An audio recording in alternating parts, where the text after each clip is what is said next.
जय श्री राधे कृष्ण मित्रों। स्वागत है आपका अपने चैनल गुरुवाणी में। एक बार भगवान श्री कृष्ण जी ने युधिष्ठिर जी से कहा, अधिक मास में शुक्ल पक्ष में जो एकादशी आती है वह पद्मनी एकादशी कहलाती है। वैसे तो प्रत्येक वर्ष में 24 एकादशियां होती हैं, किंतु जब अधिक मास या पुरुषोत्तम मास आता है तब इनकी संख्या बढ़कर 26 हो जाती है। अधिक मास में जो 2 एकादशियां होती हैं उनके नाम हैं शुक्ल पक्ष में पड़ने वाली एकादशी पद्मनी एकादशी के नाम से जानी जाती है और कृष्ण पक्ष में पड़ने वाली एकादशी परमा एकादशी के नाम से जानी जाती है। भगवान श्री हरि विष्णु को पुरुषोत्तम मास अत्यधिक प्रिय है और उसमें भी सबसे प्रिय एकादशी की तिथि है। इसी वजह से पद्मनी एकादशी का महत्व कई गुना बढ़ जाता है। वर्ष 2023 में पद्मनी एकादशी का व्रत 29 जुलाई दिन शनिवार को रखा जाएगा। भगवान श्री कृष्ण जी ने नारद जी से बताया था कि पद्मनी एकादशी के दिन कांसे के पात्र का किसी भी रूप में प्रयोग नहीं करना चाहिए। इस दिन मांस, मसूर, चना, कोदो, शहद, शाक और पराया अन्न ग्रहण नहीं करना चाहिए तथा नमक का भी सेवन नहीं करना चाहिए। इस दिन ब्रह्म मुहूर्त में उठकर नित्य क्रिया से निवृत्त होकर दातुन करनी चाहिए और 12 बार कुल्ला करके किसी पुण्य क्षेत्र में स्नान करना चाहिए। और अगर ऐसा संभव ना हो तो घर पर ही नहाने के जल में गंगा जल मिलाकर स्नान करना चाहिए और शरीर पर पवित्र मिट्टी लगाते हुए धरती माँ से प्रार्थना करनी चाहिए कि हे मृतके, मैं आपको प्रणाम करता हूँ। आप ब्रह्मा के थूक से पैदा हुई हैं। आप मेरे शरीर को स्पर्श करके मुझे पवित्र करें। उसके बाद शंख चक्र गदाधारी भगवान विष्णु से आज्ञा लेकर स्नान करना चाहिए। पद्मनी एकादशी के दिन हर प्रहर मनुष्य को भगवान श्री हरि या शंकर जी का पूजन करना चाहिए। पहले पहर में भगवान को नारियल, दूसरे पहर में बिल्व फल यानी कि बेल का फल, तीसरे पहर में सीताफल और चौथे पहर में सुपारी तथा नारंगी अर्पण करना चाहिए।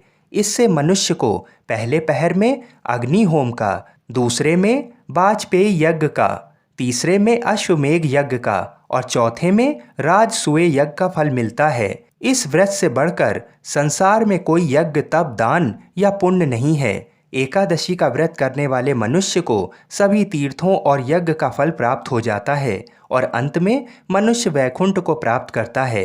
इस दिन रात्रि जागरण करना चाहिए और भगवान विष्णु के प्रतिमा के समीप ही भूमि पर शयन करना चाहिए। जो मनुष्य इस एकादशी को भक्ति पूर्वक तुलसी दल भगवान विष्णु को अर्पित करते हैं वह इस संसार के समस्त पापों से दूर रहते हैं। भगवान विष्णु रत्न, मोती, मणि तथा आभूषण आदि से भी इतने प्रसन्न नहीं होते जितने तुलसी दल से होते हैं। आज के इस वीडियो में आप जानेंगे कि एकादशी तिथि कब से कब तक है, अगले दिन व्रत का पारण कितने बजे करें तथा पूजा का शुभ मुहूर्त और राहु काल कब से कब तक रहेगा। काशी के पंचांग के अनुसार वर्ष 2023 में अधिक मास के शुक्ल पक्ष की एकादशी यानी पद्मनी एकादशी का व्रत 29 जुलाई दिन शनिवार को रखा जाएगा। एकादशी तिथि प्रारंभ होगी 28 जुलाई को दोपहर 2:51 से और एकादशी तिथि समाप्त होगी 29 जुलाई को दोपहर 1:05 पर। तो सूर्योदय के समय एकादशी तिथि 29 जुलाई को होने के कारण पद्मनी एकादशी का व्रत शास्त्र अनुसार 29 जुलाई को ही रखना सर्वोत्तम रहेगा। द्वादशी तिथि प्रारंभ होगी 29 जुलाई को दोपहर 1:05 से और द्वादशी तिथि समाप्त होगी 30 जुलाई को सुबह 10:34 पर। 29 जुलाई को सूर्योदय सुबह 5:53 पर होगा और सूर्यास्त शाम को 7 बजे होगा। पद्मनी एकादशी के दिन अशुभ राहु काल का समय होगा सुबह 9:09 से लेकर सुबह 10:48 तक। इस समय किसी भी शुभ कार्य को करने से बचना चाहिए। 29 जुलाई को अभिजीत मुहूर्त दोपहर 12 बजे से लेकर दोपहर 12:53 के मध्य में रहेगा। सबसे महत्वपूर्ण पद्मनी एकादशी के व्रत का पारण यानी कि व्रत को खोलने का शुभ समय होगा 30 जुलाई सुबह 5:24 से लेकर सुबह 8:04 के मध्य में। पद्मनी एकादशी में साफ सफाई का बड़ा ही विशेष महत्व है।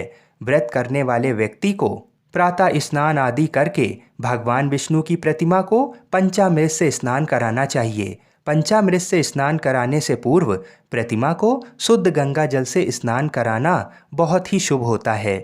पंचामृत में दूध, दही, घी, शहद और शक्कर का इस्तेमाल करें। स्नान कराने के बाद भगवान विष्णु को चंदन का तिलक लगाएं। भगवान को इस दिन सुंदर पीले रंग के वस्त्र पहनाने चाहिए और भगवान को इत्र का लेप करना चाहिए। धूप, दीप, चंदन आदि सुगंधित पदार्थों से भगवान की आरती उतारनी चाहिए और मक्खन, मिश्री, ऋतु फल, दूध से बनी मिठाइयों का भोग भगवान को अवश्य लगाएं और सबसे आवश्यक तुलसी दल का प्रयोग अवश्य करें। किंतु भूलकर भी एकादशी के दिन तुलसी दल ना तोड़ें। एक दिन पहले ही तुलसी दल तोड़कर रख लें। भगवान को तुलसी मिश्रित जल अवश्य पिलाएं। माँ लक्ष्मी को सुंदर सुंदर गुलाब और कमल का फूल अवश्य अर्पित करें। फिर पद्मनी एकादशी की व्रत कथा को सुनना चाहिए और अंत में क्षमा याचना करते हुए भगवान को नमस्कार करें और अपनी मनोकामना भगवान से अवश्य कहें। ब्राह्मण को दान, दक्षिणा, वस्त्र आदि अवश्य दें। गाय और बछड़ा को चने की दाल और हरा चारा अवश्य खिलाएं। एकादशी के दिन भूल कर भी चावल का सेवन नहीं करना चाहिए। अगले दिन बताए गए समय में व्रत का पारण करें और फिर से एक बार भगवान विष्णु की पूजा करें। तुलसी जी को जल अर्पित करें और ब्राह्मण को दान, दक्षिणा आदि देकर भगवान का प्रसाद खाकर ही अपना व्रत खोलें। आप सभी को पद्मिनी एकादशी व्रत की हार्दिक शुभकामनाएं। भगवान श्री लक्ष्मी नारायण जी हम सभी की मनोकामनाओं को पूर्ण करें। जय श्री राधे कृष्ण, जय श्री तुलसी शालिग्राम जी, जय शंकर पार्वती जी। हर हर महादेव।